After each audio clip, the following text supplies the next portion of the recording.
Ahoy y'all, it's Izzy here, and today we have some very good news. This is my first video in a long time, and we are going to make Derpy and Sussy. They are going to be so cute, so let's get into the build. Okay, so first off, to make Derpy, I had to 3D model this guy, and I am very good at making orthogonal designs like in Fusion 360, but this was my first organic one, so I had to download Blender and learn how to use it, and I messed around with it. I was able to mold and push around, and I even made little different things for the teeth and the nose, and I had cutouts and all that stuff. Something you want to learn with Blender is you want to use YouTube tutorials, because I would have been severely lost if I had not Googled how to do very specific things. Like this mouth, you can see he has lips that go around. Figuring out how to create an extrusion, follow a path that moves in multiple different axes was confusing, but once I figured out how to do it, it wasn't that bad. And there's other things like I, I sculpted this entire mouth as part of the head, and I really should have just done a 3D model of another shape and cut it out, but I didn't realize that, and that was the first thing I was working on. So that's a learning experience. That's why the tongue and the mouth is all like sort of one cohesive thing, and why the nose looks very distinct. And the second thing I did was I wanted to print him out and pattern all of the fur that I was going to hand sew. So this guy has hand sewn fur, and it takes a lot longer than you would think to hand sew fur. I had to first get a dark blue, a light blue, and a medium blue, and obviously pink for the ears. And to pattern that out, I had to put tape over him and draw on him and make sure all the lines worked out, and then I would cut them off. And when you're done cutting off all of the tape, you want to lay it on a paper and make little patterns. And then I did some test runs with some things to see what the sewn fur looked like when I would hand sew it.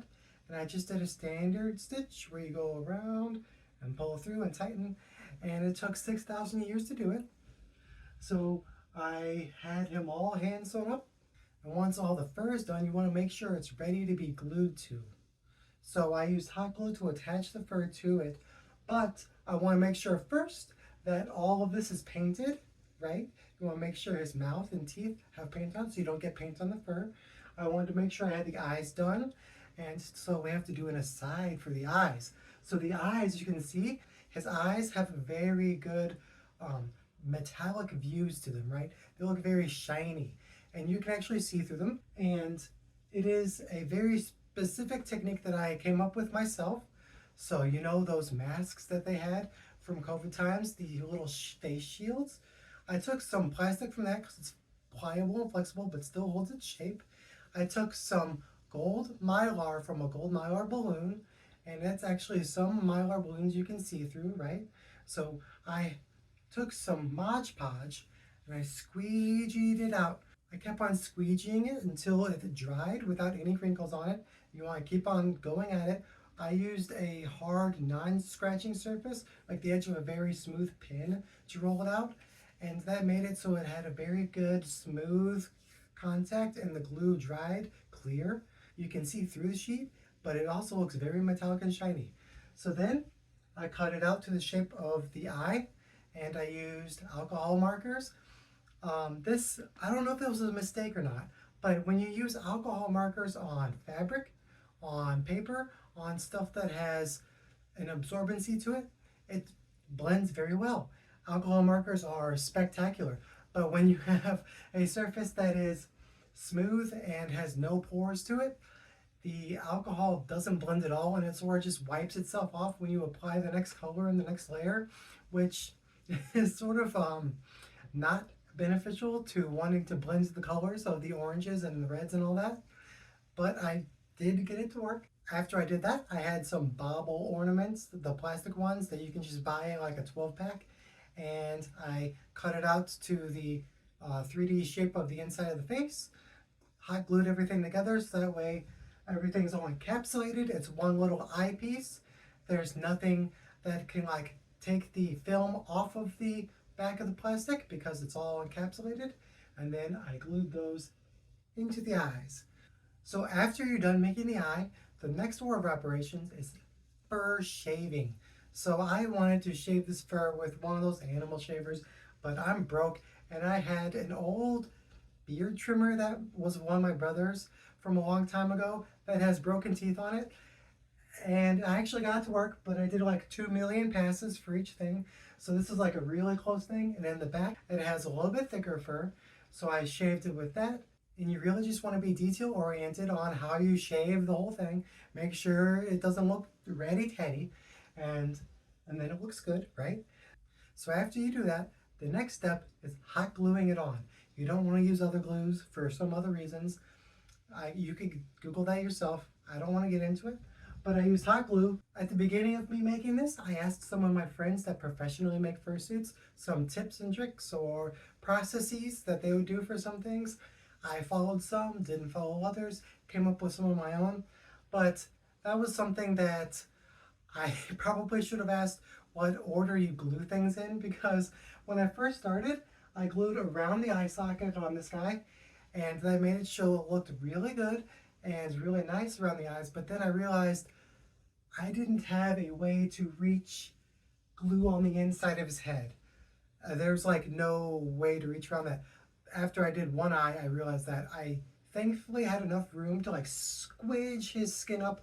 It looked a little scary, not gonna lie, but I was able to squidge it up and get the glue gun in there and squirt up the hot glue hole in there and push it down. It's holding in spots. I think it's holding perfectly fine. There's no reason to worry about it. But then after that, you do the spots that look the most viewed, like the nose, the face, the mouth. That's the most viewed. Everyone's going to view you from there. And then you go around to the back. And I secured a little lip of fur around the bottom to fold over the edge, so that way it has a continuous thing of fur going around. For fursuits, you can do it a little different because the fur is going to continue on to the suit. But this is a mascot head technically because Zoe made it. I have a cosplay of Zoe that I made that I competed in with holding him as the head, as if Zoe had made the mascot head of her best friend Derpy. So that's very lovely. It's not of it's not of her cutting Derpy's head off. That's definitely not what it is. It is definitely her making a mascot head of her best friend. Okay, just to get that clear. Okay, so after that, you get it all suited up, and there's the mascot head that Zoe's holding, or you can wear it yourself. It doesn't matter which one, but I have these whiskers. So something that I was trying to figure out with them was making whiskers that potentially in the future could light up. So I found one of those cheap toys that has the fiber optic cables on them, and you can just take that apart, snip them to the right lengths, but they don't glue to anything. I found out the hard way that I had to make a mechanical bond because the glue just doesn't stick to them. So I poked holes with a little torch and a needle. I poked holes in through the fur and through the plastic, and then I would insert a whisker through and then flip it around, go on the inside, take a lighter, heat up the end of the whisker, and tap it down so it's a flat, it's like making a rivet. You know what a rivet is? Rivets are pieces of metal that expand. So I expand at the end. Well, it's like a mushroom cap, if you want a mushroom out the end of a rivet or something like that. So imagine my hand is this and this is the whisker. That's sort of what the edge of it looks like. So when you pull it, it can't go through the plastic anymore. Then after all of the whiskers were done, I put a bead of hot glue around them so that way it held onto the plastic and pushed against them so they don't come out. The glue's not sticking to the whisker. So if I wanted to, and I don't want to because that's silly, I could rotate one of the whiskers and it would come undone. And it would just be stuck in there behind the hot glue, and I would have to figure out how to take the hot glue out and put more. So don't do that, but you understand what I'm saying, right? So I did that for all the whiskers. And one side note, if you have little ears and you didn't 3D print or 3D model those, which I didn't do, I carved it out of foam and it was pretty easy. So I used to make things out of foam first. Carving foam's not that hard. You can really dial in the shape, but when you put fur over things, it sort of hides crimes. It's not that hard. It is very hard to sew fur, but it's not that hard to hide crimes, if you understand what I'm saying. That's the whole spiel of how I made Derpy. But then Sussy right here, as you can see in some B-rolls, he's stuck to the top of Derpy's head.